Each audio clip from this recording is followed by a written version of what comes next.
एक दिन ओघड़दानी शाम का समय प्रदोष का दिन, प्रदोष काल में भ्रमण पर फिर निकले मेरे ओघड़दानी और देख लिया चंद्र की स्तुति करते हुए, जल चढ़ाते हुए।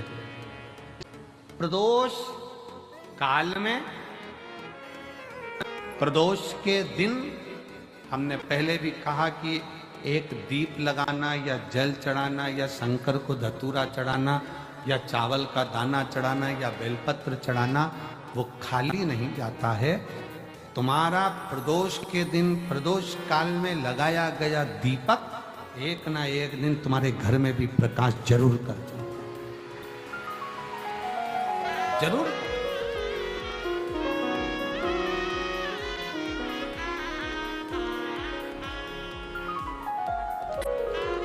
चंद्रदेव की काया से जो रोग उत्पन्न हो रहा था उसको मिटाया शिव। है कि सोमवार की अगर प्रदोष पड़ती है, बहुत ध्यान से सुनना महाराज, सोमवार की प्रदोष पड़ती है तो शंकर भगवान कैलाश पर निवास करते हैं। मंगलवार की प्रदोष पड़ती है तो शिव काशी में निवास करते हैं। बुधवार की प्रदोष पड़ती है तो शिव रजत भवन में निवास करते हैं। गुरुवार की प्रदोष पड़ती है तो शिव गंगा के स्थल पर निवास करते हैं। शुक्रवार की अगर प्रदोष पड़ती है तो शिव नीलकंठ पर विराजमान होते हैं। शनिवार की अगर प्रदोष पड़ती है तो शिव शमी के वृक्ष के नीचे रहते हैं। और रविवार की जब प्रदोष पड़ती है तो शिव बेलपत्र के पेड़ के नीचे निवास करते हैं। महाराज, ये एकादशी शंकर से कह रही है कि आपका स्थान ये नहीं कि आप कैलाश पर मिले, उस वार को, उस तिथि के दिन, उस अनुकूल।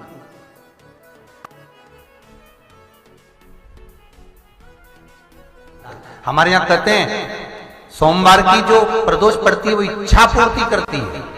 मंगलवार की प्रदोष रोग से मुक्ति देती है। बुधवार की प्रदोष कामना की पूर्ति करती है। गुरुवार की प्रदोष शत्रुओं का नाश करती है। शुक्रवार की प्रदोष सुख और शांति देती है। शनिवार की प्रदोष संतान का सुख देती है। और रविवार की प्रदोष जो काम दुनिया में कोई नहीं कर सकता वो अचूक फल की प्राप्ति रविवार की प्रदोष करा देती है। महाराज, ऐसी प्रदोषों का नियम वर्णन किया चाहिए। भगवान कहते ठीक है, तू थोड़ी देर खड़ी हो। एकादशी सम्मुख खड़ी हुई। पार्वती जी ने जिस अंगुष्ठ का जल पीने के लिए लिया था हाथ में, बस पीने ही वाली थी, शंकर भगवान ने वही हाथ में जल लेकर एकादशी के हाथ में उसको देकर कहा, ले, ये मेरे द्वारा निर्मित एक व्रत है जिसे त्रयोदशी के दिन तूने मांगा है, मैं तुझे देता हूं। आज इस व्रत का फल मैं तुझे प्रदान करता हूं। अब तू जिस जीवात्मा को लेकर जाएगी उसका पाप प्रबल नहीं होगा। किसी स्त्री, पुरुष, बालक, बुजुर्ग जो भी होगा जिसने प्रदोष का व्रत करा होगा वो जीवात्मा को तू किसी फल की कामना से नहीं, स्वतः ही लेकर चली जाए। उसमें कोई कामना नहीं है। बन सके जीवन में 11 प्रदोष या 26 प्रदोष करने के बाद आप उसका उद्यापन कर विराम भी दे सकते। पर जीवन में एक बार प्रदोष का व्रत मौका मिले, जिस कामना से, जिस दिन का भाव आपके मन में आए कि मुझे रोग से मुक्ति पाना है तो ये प्रदोष मुझे करना है, मैं रोग मुक्ति के लिए, हम जो भी आपके मन में आ रहा है, संतान प्राप्ति के लिए शनिचरी प्रदोष, आप उसका स्मरण करें। फिर लिखा शिव महापुराण में, बड़ा सुंदर लिखा वेदव्यास जी ने, मान लो आप प्रदोष का व्रत नहीं कर सकते, आप अगर व्रत नहीं कर सकते तो प्रदोष के दिन, प्रदोष काल में शाम का समय सूर्यास्त का कुछ पल, कुछ घड़ी के पहले से लेकर बाद तक का प्रदोष काल के अंतर्गत आप शंकर जी के मंदिर में जाकर 1 लोटा पानी, 5 बेलपत्र भी अगर समर्पित करते हैं तो संपूर्ण प्रदोष का फल आपके भाग्य में प्रबल हो जाए।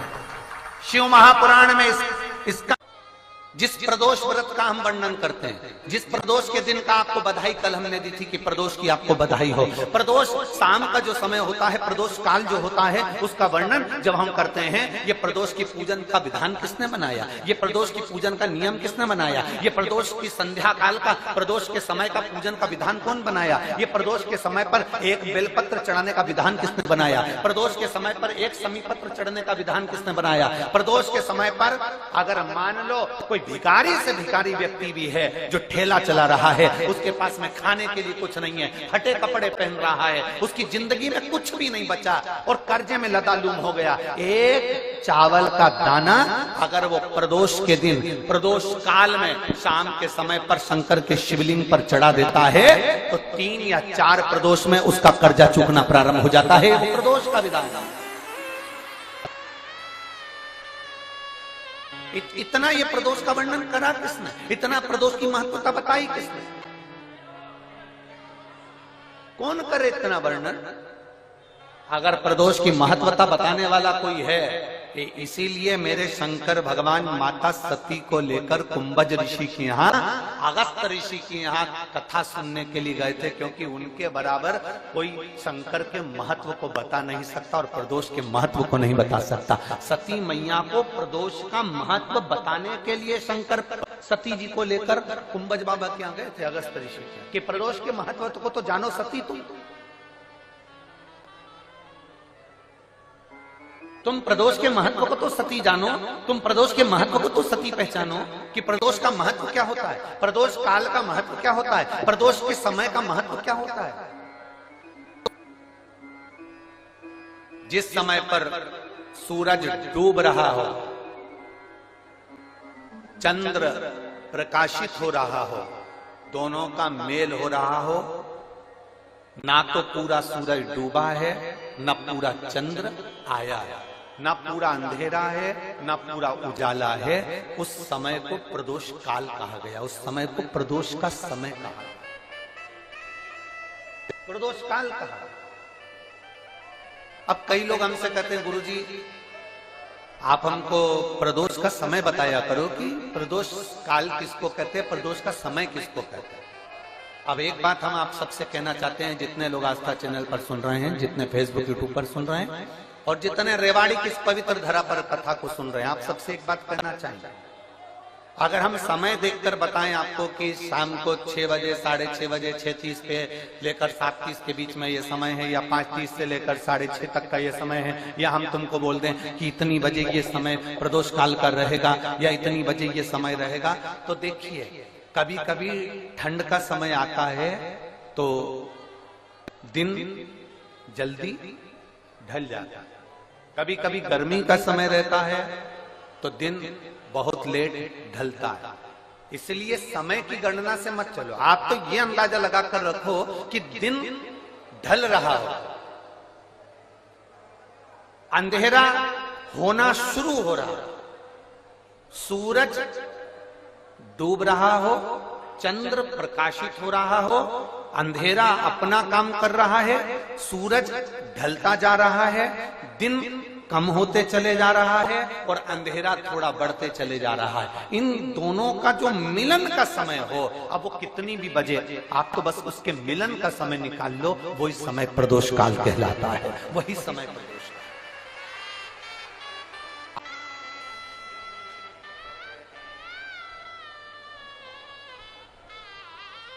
अब प्रदोष काल की पूजन का विधान किसने बनाया, कोई आपसे पूछे तो क्या बताओगे, जम के बोलो जल्दी से, कौन ने बताया था, अगस्त ऋषि। सबसे उससे 1000 गुना शिवलिंग में बल की प्राप्ति होती है।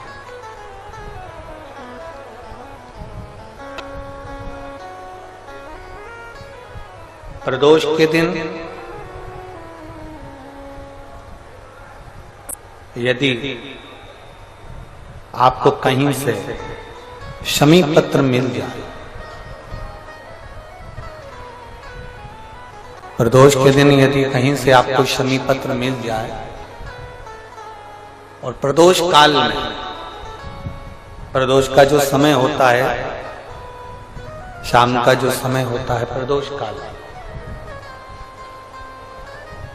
4 प्रदोष 5 प्रदोष आप कर देखिएगा कि आपका कोई काम है, कोई नौकरी के लिए आप अप्लाई कर रहे हैं, कोई समस्या बड़ी विकट आ गई है, कोई तकलीफ, बड़ा गला पकड़ रहा है बेटा, कोई तकलीफ विकट आ गई है, कोई समस्या विकट आ गई है, प्रदोष के प्रदोष काल अगर एक शमी पत्र भी आप घर के शिवलिंग को, अब ये करने के लिए आपको मंदिर के शिवलिंग नहीं जाना, अपने घर में जो शिवलिंग, चाहे वो स्फटिक का हो, पारद का हो, कंकर शंकर का हो, लकड़ी का हो, जो शिवलिंग तुम्हारे घर में, कांच का हो, चाहे वो नर्मदा के कंकर का हो, नर्मदेश्वर हो, पाषाण का हो, जो शिवलिंग, चांदी का हो, सोने का हो, तांबे का हो, पीतल का हो, जो शिवलिंग तुम्हारे,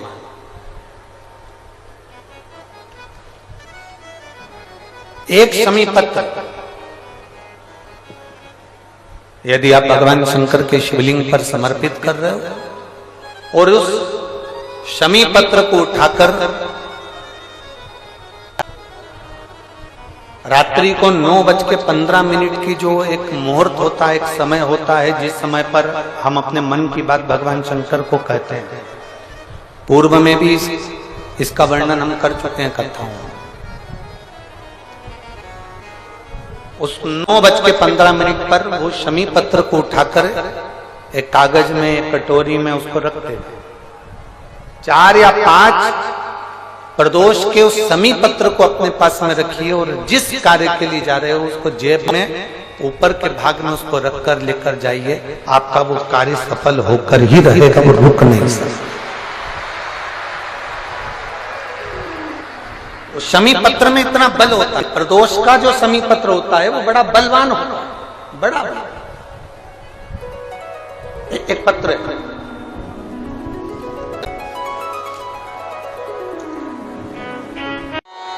परिवार में बेटे हैं, बहुएं हैं, बेटियां हैं, सब प्रयास कर रहे हैं, बहू भी प्रयास कर रही है, बेटी भी प्रयास कर रही है कि मुझे कोई अच्छा जॉब मिल जाए, मैं उन्नति की सीढ़ी पर चढ़ जाऊं, मैं बहुत आगे बढ़ जाऊं। और बेटा बेटी बहुएं अगर आगे नहीं बढ़ पा रही है तो शिव महापुराण की कथा कहती है कि एक कार्य करिएगा, एक बेलपत्र लीजिए और 7 चावल के दाने इस बेलपत्र के मध्य वाली पत्ती पर रख लीजिए। जो बेटा बेटी बहुत प्रयास कर रहे हो, बहुत कंपटीशन एग्जाम दे रहे हो, बहुत मेहनत कर रहे हो और उसके बाद भी बहुओं का, बेटियों का, बेटों का अगर कहीं जॉब नहीं लग रहा और कहीं सिलेक्शन हो ही नहीं रहा और बहुत हार चुके हैं, तब एक बेलपत्र 7 चावल के दाने मध्य पत्ती पर 7 चावल के दाने, एक घिसे हुए चंदन की गोली, पीला चंदन को घिसकर उसकी एक गोली बनाई, एक गोली गोल कर शिवपिंडी जैसी, शिवलिंग जैसी गोली बनाकर उस चावल के दाने पर रख लो। एक स्थान पर रखकर घर के अंदर ही उसका पूजन कर लो। और पूजन करना है वही जो आप घर में सामग्री, आपके रोली, चावल, मोली, हल्दी, उससे पूजन कर दिए से आरती कर ऐसी कैसी ही बेलपत्र अशोक सुंदरी वाली जगह पर, थोड़ा समझिएगा, अशोक सुंदरी वाली जगह मतलब जहां से पानी बह रहा है उस और इस डंडी को रखना और ऐसी कैसी पत्ती अशोक सुंदरी वाली जगह पर रख दीजिए। ये किसी भी प्रदोष के दिन या किसी भी सोमवार की अष्टमी के दिन या किसी भी विशेष शिवरात्रि के दिन आप ये एक बार केवल करना है और अपने मन की कामना कर उसको रखकर बाबा को घी का 2 दिया लगाकर आ जाना है। मेरा भोलेनाथ आपका हाथ पकड़कर आपको कंपटीशन एग्जाम में विजय दिलाएगा। पर मेहनत करना नहीं छोड़ना, परिश्रम करना नहीं छोड़ना, संघर्ष करना मत छोड़ना। अपनी मेहनत को 4 गुना करना है, अपने परिश्रम को 4 गुना करना है, अपने कर्म की लगन को बढ़ाना है। जितने घंटे पढ़ाई करते थे उससे 2 घंटा और बढ़ाओ, जितनी मेहनत करते थे उससे 4 घंटा की मेहनत और बढ़ाओ। और साथ में 7 अक्षत, एक चंदन, पीले चंदन की एक शिवलिंग जैसी आकृति, छोटा सा शिवलिंग जैसा भाग रखकर घर में उसका पूजन कर कर, घी का दिया से आरती लगाकर, बाबा की आराधना कर कर, दिल से कामना कर कर बाबा से वो ले जाकर ऐसे कैसा ही पत्ता अशोक सुंदरी वाली जगह, अशोक कुंज सुंदरी की जगह जानते हो? ये जो जगह है, ये जो जगह दिख रही है, मेरा निवेदन है चैनल वालों से थोड़ा इसको दिखाने का प्रयास करें। ये जो जगह है, ये शिवलिंग है, इधर शिवलिंग है, और शिवलिंग के साइड में जो जगह होती है जहां से पानी बहता है उसको अशोक सुंदरी की जगह कहते हैं। तो इस स्थान पर इस बेलपत्र को, इस बेलपत्र की डंडी पानी बहते समय, बेलपत्र की डंडी है वो पानी बहने के स्थान पर हो, उसको रख दीजिए। 2 घी के दिए लगाकर, और घी के दिए का स्मरण करें। दोनों दिए गोल बत्ती के नहीं होंगे, दोनों दिए लंबी बत्ती के नहीं होंगे। जो 2 दिए आप लगाएंगे, एक गोल बत्ती का होगा, एक लंबी बत्ती का होगा। गोल बत्ती क्या बोलते हैं यहाँ पर? फूल बत्ती।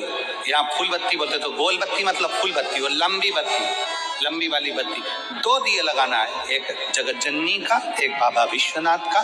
दोनों दिए आप रखकर बाबा को प्रार्थना कर कर दिल से आइए, मेरा शंकर आपकी कामना पूर्ण करेगा। और पत्र व्यासपीठ पर जरूर आए, अवश्य।